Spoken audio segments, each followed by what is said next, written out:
皆さんごきげんよう、上川薫です。今回取り上げる話題はウクライナ情勢、後半に少しシリア情勢についてのお話をしようと思います。今アメリカではトランプ氏が大統領に就任するまでの間となって政治的にかなりバイデン政権のやることとトランプ氏の発言というものの双方がニュースになる状況となっています。そしてトランプ大統領の誕生を見越しての動きというのもロシアでもかなり強く出ていますから、2024年も残りわずかですが、ウクライナ情勢について情報の更新をぜひともこれからも続けていってください。まずは、ウクライナ情勢に最も大きな影響を与えるであろうトランプ氏の言動から見ておきます。共同通信の記事で NATO に国防費 5% 要求、アメリカ次期政権支援は継続か。トランプ大統領はこれまでの大統領選挙においてはウクライナに対する軍事的な支援を打ち切って交渉によって現在の戦闘を一時的にでも良いから止めようという話をしてきました。これまでの発言とはちょっと異なる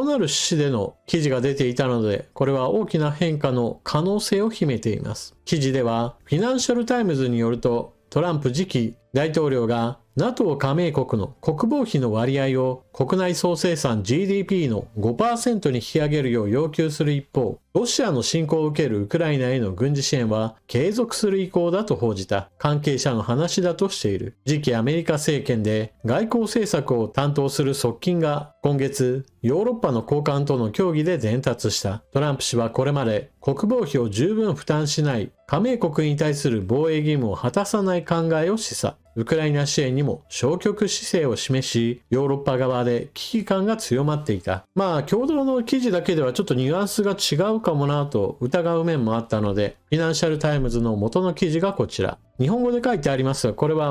ウェブ上での翻訳です。で、この記事を読むと、一応共同通信の報道は別に間違ってはいないようで、トランプ氏の側近の人物がヨーロッパ側の高官に対して、ウクライナ支援の継続姿勢を示したというものです。ただし、それにはいくつかの条件があります。まず第一に、記事のタイトルにもなっているヨーロッパ各国に対して GDP 比 5% という非常に高いハードルを設けていることです。こちらはフィナンシャルタイムズに載っていた各国の GDP 比の軍事費の様子。最も高いのがポーランドで、ポーランドの場合だと軍事費は現在 GDP 比の 4% を突破しています。これはウクライナの隣国とあって次に戦うことになる羽目になるであろう。そういった意味での危機感が強く現れています。その他、エストニアも GDP 比 3.34%、そのあたりかと思います。そして、ヨーロッパ各国に対して GDP 比 5% 以上と突きつけているアメリカ自身はエストニアよりもちょっと低い、3.3% 程度でしょう。現在のところトランプ氏は最低でも GDP 比 2% 以上というのを要求しているわけですが、これを下回る国もまだまだあります。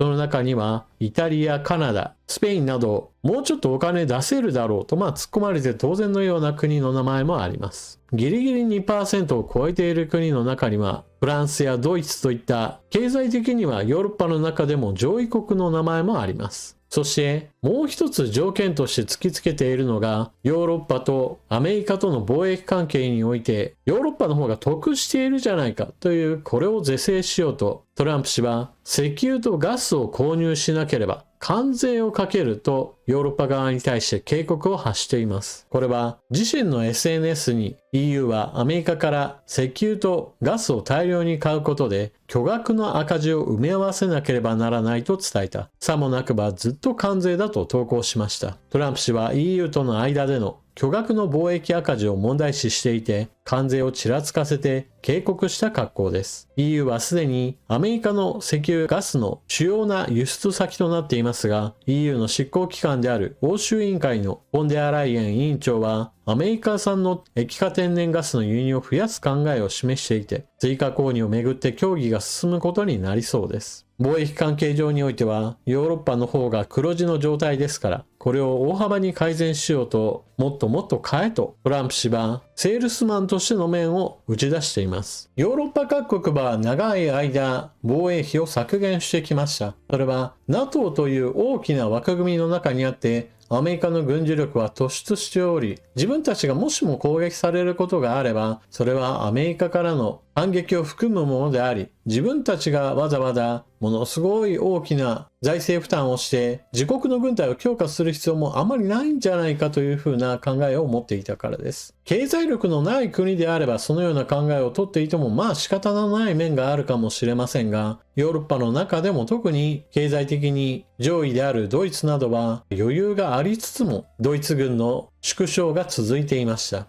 だからこそトランプ氏はヨーロッパ各国はアメリカにあまりにも軍事力を期待していて全くお金を出していないという不満を持論としています。今回 GDP 比の 5% というのは現状からすれば2倍以上にしようというようなかなり強いメッセージですから、これを交渉のテコとして、そしてもしも軍事費を増やさないというのであれば関税を加えるという具合にしてより大きな後押しをしようとしているわけです。もちろんそこには単純にウクライナに支援せよという意味も含まれますが、自分の国は自分で守れというメッセージもあります。さらには軍事費を大幅に伸ばすのであればアメリカの兵器をたくさん買いなさいというもちろんこのトップセールスも含まれています。先ほどのフィナンシャルタイムズの記事の中で出てきたポーランドはアメリカから F35 ステルス戦闘機を買いますし、地上では M1 エブラムス戦車の購入も進めていきます。そのように予算をしっかりと取れば非常に高額な兵器でも導入できるだろうというのがトランプ氏の考えでしょう。ただしちょっと気がかりなのはトランプ大統領の言うウクライナ支援の継続についてはどのような意味合いかちょっと疑わしい面がまだ残っています。というのもバイデン大統領がウクライナに引き渡すことを決めたウクライナ支援の物資についてこれを差し止めないという程度の意味かもしれないからです。同じくアメリカの報道においてはこれから数日以内にバイデン大統領はウクライナ支援のために残っていた予算のその全てをつぎ込んでウクライナ支援の追加パッケージを発表するだろうと記事が出ていました。アメリカからウクライナへの軍事支援の方法はまず2つあります。それはもともと米軍が在庫として持っていたものをウクライナに引き渡す。もう一つはアメリカの企業に発注してこれから生産に取り掛かるというものです。これから契約をするのですから当然のように物資が今すぐ現物があるわけではありませんので、後からトランプ氏がいやいやその契約はなかったことにするみたいな形で発注をキャンセルする可能性もあるわけです。また米軍の在庫を引き渡す件について言っても供与すると決まってから実際に引き渡すまでには時間差があります。ヨーロッパにすでにあるものであれば比較的早くウクライナへ引き渡されるわけですが、アメリカ本国にあるものであれば急がないものであれば船便ですからウクライナへ引き渡される前にトランプ氏が大統領に就任し前大統領であるバイデン氏の引き渡し命令をやっぱりキャンセルということも大統領でする可能性があるわけです。ですからバイデン大統領のように予算をつけてそれから新たなウクライナ支援を継続するという意味なのか、それとも単純にバイデン大統領の進めたものについては妨げないよという意味での軍事支援継続かはもうちょっと様子を見る必要があります。ちなみに予算については議会で決められるものなのでトランプ氏が軍事支援継続を訴えても実際にどれだけの額が認められるかは共和党の一存にかかっています。民主党がウクライナ支援をすべきだという意見である程度まとまっていたのに対して共和党の場合だといやそもそもウクライナ支援なんかやらなくていいじゃないかという人たちも結構いるので下院上院両方で共和党の方が優勢の現在にあって分裂した場合においてはトランプ氏が支援継続だと言ったとしても予算が通らない可能性もまだ残っています。このあたりは実際に政権発足後のアメリカ政治を見ておく必要があります。続いてプーチン氏は年末恒例のテレビ番組において非常に長時間国民との対話を全国放送するという催しを行っていました。その中でのいくつかの発言は非常に物議を醸すものです。プーチン氏、もっと早くにウクライナに侵攻すべきだったと生中継の長時間記者会見で述べた。これは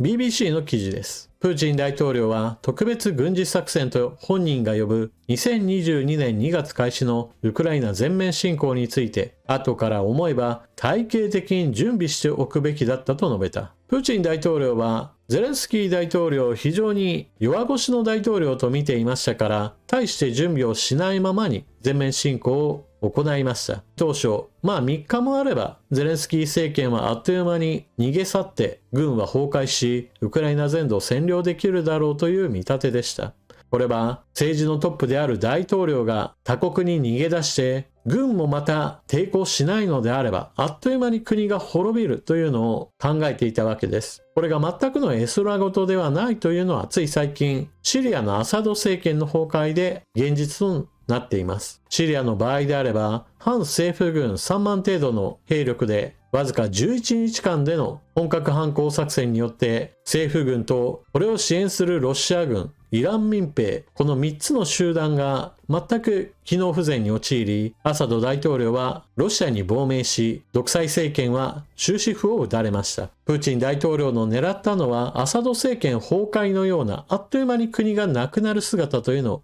自分の手で実現しようとしていたわけです。ちなみにシリアでの影響力を失いつつあるロシアなわけですが、反政府軍と敵対し続けるといったことも得策ではないと考え、現在シャーム解放機構 HTS についてのテロ指定を解除し、新政府として改めて国家的な外交交渉を行おうという話をしています。これはシリアにある重要拠点である基地を何とかして残してほしいというそうした要望を伝えるためです。ちなみに長時間行われた記者会見の場において、プーチン大統領は非常にウクライナを軽視している発言が目立ったのですが、その中にはちょっと戦争は遊び感覚で行っているなと見られるような発言もありました。それに関連してこのような記事が出ています。プーチン氏、ウクライナにミサイル決闘を呼びかけ、ゼレンスキー氏は愚か者と反応。プーチン氏は会見中、ウクライナのドニプロに対して最近発射した核搭載可能な新型弾道ミサイルオレシュニクの性能を持参。オレシュニクでウクライナを攻撃するという戦術の脅しを繰り返し、欧米供与の防空システムを試す目的で首都キーウに発射する考えをほのめかした。プーチン氏は彼らにある種の技術的実験、いわば21世紀版のハイテク決闘を提案してもらおうと言及。攻撃対象となる何らかの目標、例えばキーウ市内の目標を指定してもらい、彼らは持てるすべての防空ミサイル防衛部隊をそこに集中させる。その後、我々はオレシュニクでその場所を攻撃する。何が起きるか見てみようと述べた。その上で、我々にはそうした実験の用意がある。いずれにしても排除はしない。そうした実験、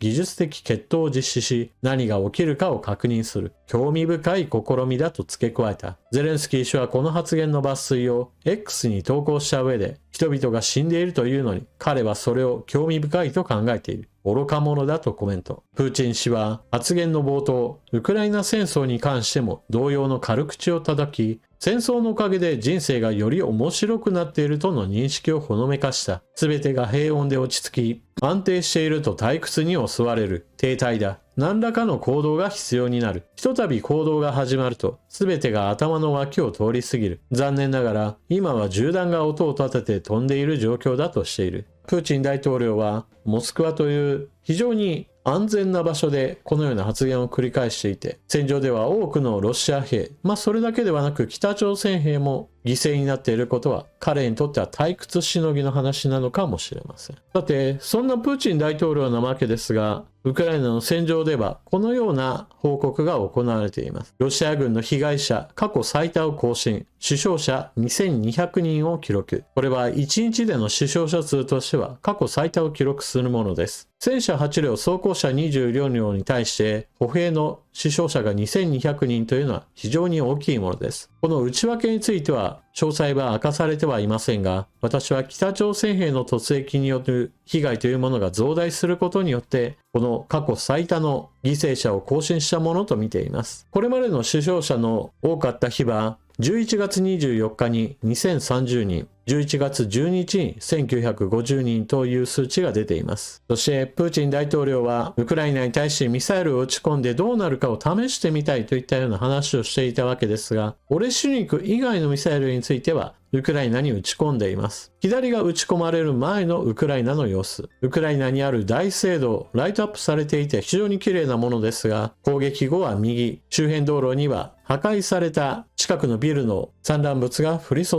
いでいます。ミサイル自体はある程度迎撃できたようなのですが、その破片物などが周辺に飛び散り、そして火災なども発生しました。住民たちはクリスマスの飾り立てなどをしていたのですが、その窓越しに見えるのはロシア軍による攻撃というわけです。ウクライナがロシアの戦略資源や軍事基地などに対する遠距離攻撃を行っているのに対して、ロシアはウクライナの民間人をいかにして傷つけるかに力を注いでいます。続いてシリアの話題を取り扱っていきます。シリアは現在 HTS が暫定政権を発足させ、行政や軍の引き継ぎといったものを始めました。欧米各国は HTS の主導による新政権がタリバン化することを恐れています。そして日本においても NHK や東京新聞が積極的に HTS に対して彼らはテロリストであり、テロリスト政権が生まれたといったような解説を未だに続けています。ちなみにアフガニスタンのタリバンは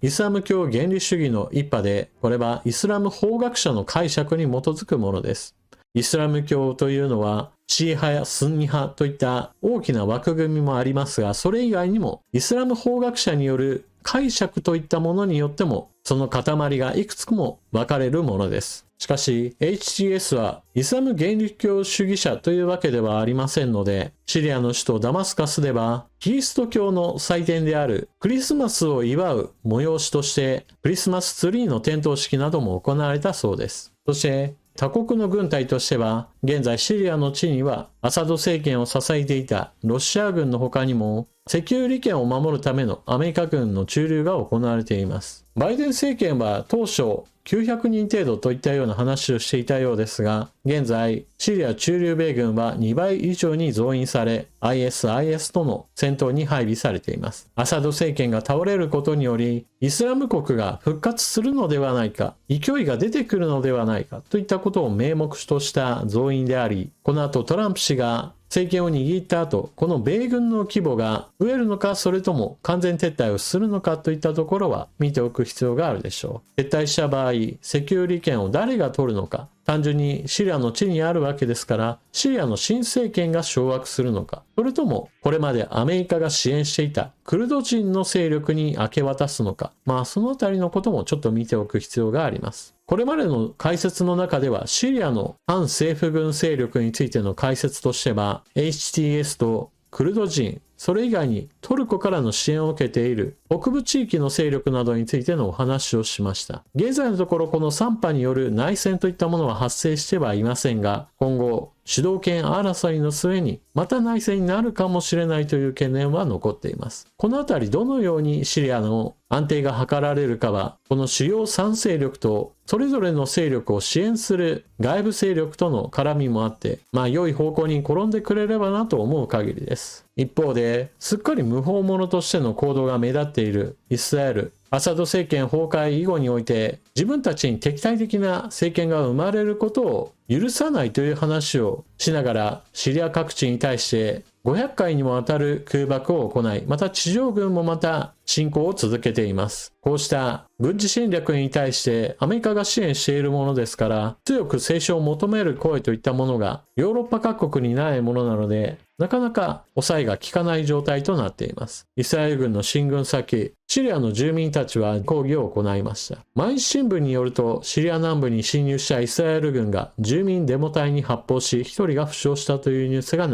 れています。イスラエル軍はあくまでも一時的なものとは話してはいますが、ネタニヤフ首相は占領しているゴラン高原については領土を分取るという話をしているので、今回の地上軍侵攻に対しても同様の領土の併合を目指す可能性があります。ウクライナ情勢について地上波のニュース報道が細かな点について解説してくれないのと同様に、シリア情勢についてもやはり大きな出来事については触れてくれますが、細かな点については全く詳細を伝えてはくれません。しかも現在 NHK と東京新聞のシリア情勢関連のニュースはかなり間違った情報も含まれているため要注意です。その内容といったものがもともとアサド政権側の流していたプロパガンダメディアに基づく情報といったものを根拠としている意見が多く、現在の状況と全く合致していないのです。例えば HTS はかつてはアルカイダ系の組織として活動していた時期がありました。その時にテロ指定を受けたのですが、現在ではシリアにおけるアルカイダ系組織は全く別のものとして存在し、その規模は非常に小さいものです。ですから HTS とはすでに異なるものです。そのため、現地の人たちはもう違うものだと知っていますから、HTS の進軍に対しても別に恐れてはいません。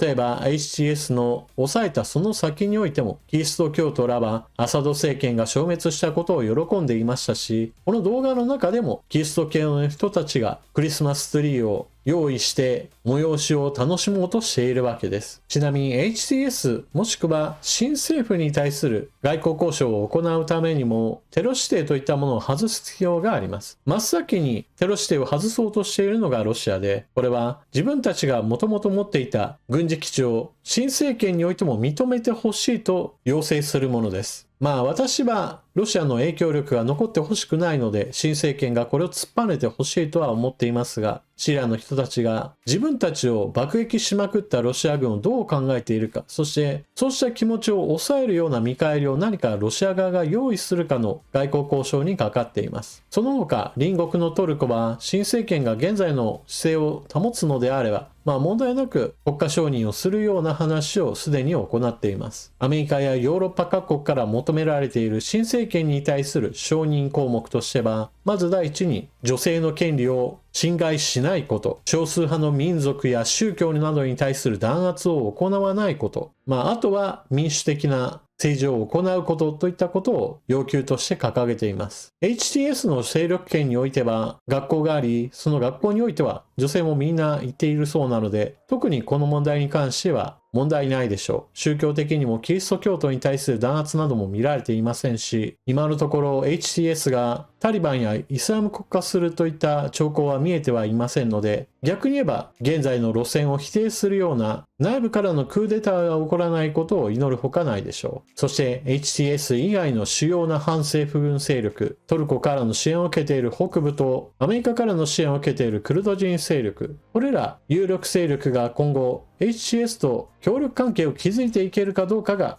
シリアの運命を決することとなります。というわけで今回の動画はここまで。ウクライナ情勢を大きく左右するアメリカにおける話としてトランプ氏の発言を冒頭に取り上げました。トランプ氏は GDP5% という現在よりもさらに高いハードルを設けてヨーロッパを突き動かそうとしています。ウクライナ支援のためにはもっと大きなお金が必要であり、これをヨーロッパ自身が払うべきだというの考えを実現しようとしているわけです。それと同時に、その積み上げたお金といったものをアメリカから物を買うことによって消費せよと促しています。まずはエネルギー資源、次に軍事兵器の類です。トランプ氏のトップセールスが成功するかどうかはまだ分かりませんが、少なくともロシアの脅威を感じた各国政府が軍事力を整備する後押しにはつながるでしょう。あとはその力というものがどれだけウクライナ支援に向くかです。それでは動画は最後までご視聴いただきありがとうございました。チャンネル登録していない方はぜひともこの機会にチャンネル登録よろしくお願いします。そして動画を見終わったら評価ボタンのクリックとあなたの考えをぜひともコメントとして残していってください。考えることを文字にする、人に伝えるといったような形をとると、自分自